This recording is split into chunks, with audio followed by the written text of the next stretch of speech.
बच्चों, स्वागत है आपका एटो स्पेस चैनल पर। तो बच्चों, आज हम जानेंगे 8 प्रकार के विवाह।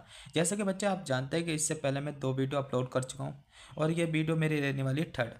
जैसे कि बच्चे 8 प्रकार के विवाह इसके अंतर्गत पढ़ेंगे। जैसे बच्चे आप जानते हैं कि सूत्र साहित्य गृह सूत्र में 8 प्रकार के विवाहों का हमें वर्णन मिलता है या उसके बारे में जानकारी हमें प्राप्त होती है। बच्चे आगे बात करते हैं तो पहला ब्रह्म विवाह।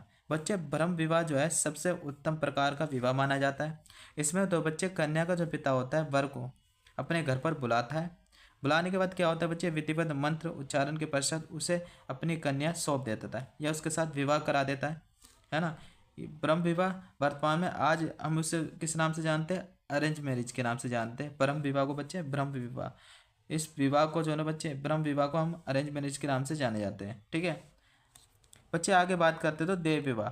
जैसे कि आप जानते हैं देव विवाह जो है बच्चे, इसमें क्या होता है, कन्या का जो पिता है अपने घर पर ब्राह्मणों को बुलाता था। ब्राह्मणों को बुलाता है, जो भी ब्राह्मण यज्ञ का संपादन या मंत्र का उच्चारण बेहतर ढंग से करेगा, कन्या का पिता जो है उसके साथ विवाह करा देगा। ये जो कन्या का जो पिता है अपनी कन्या सौंप देगा उसे या उसके साथ विवाह करा देता था।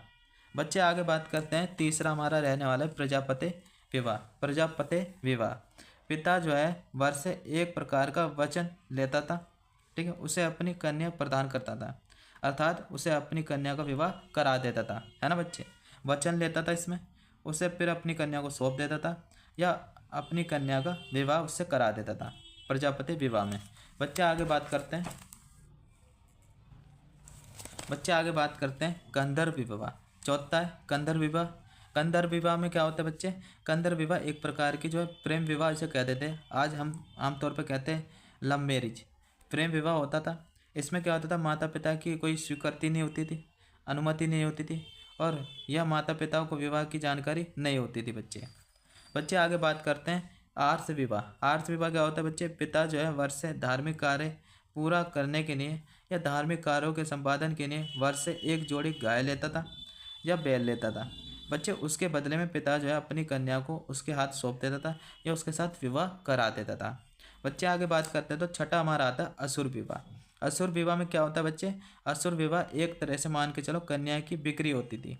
इसमें जो है बच्चे कन्या का जो पिता है कन्या का मूल्य लेता था, पैसे लेता था और वर से और उसे अपनी कन्या सौंप देता था या पिता अपनी कन्या का वर के साथ विवाह करा देता था। बच्चे आगे बात करते तो जो सातवां जो है हमारा बच्चे, सातवां रहने वाला राक्षस विवाह। इस विवाह में बच्चे क्या होता था, कन्या अपहरण कर विवाह कर लेता था, यानी किडनैप कर लिया कन्या को, स्त्री को किडनैप करके उसके साथ शादी कर ली जबरन। तो इस प्रकार के विवाह को बच्चे राक्षस विवाह कहते हैं।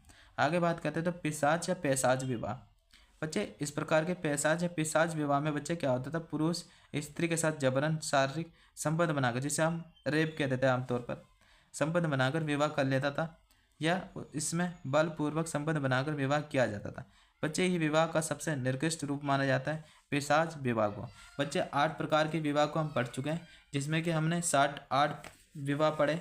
पहला हमारा ब्रह्म विवाह, दूसरा हमारा देव विवाह और तीसरा हमारा प्रजापति विवाह और बच्चे चौथा जो हमारा है गंधर्व विवाह और पांचवा हमारा अर्श विवाह और छठा जो है असुर विवाह और सातवां राक्षस विवाह और बच्चे 8वां पैशाच विवाह। वीडियो को यहीं समाप्त करते हैं बच्चे।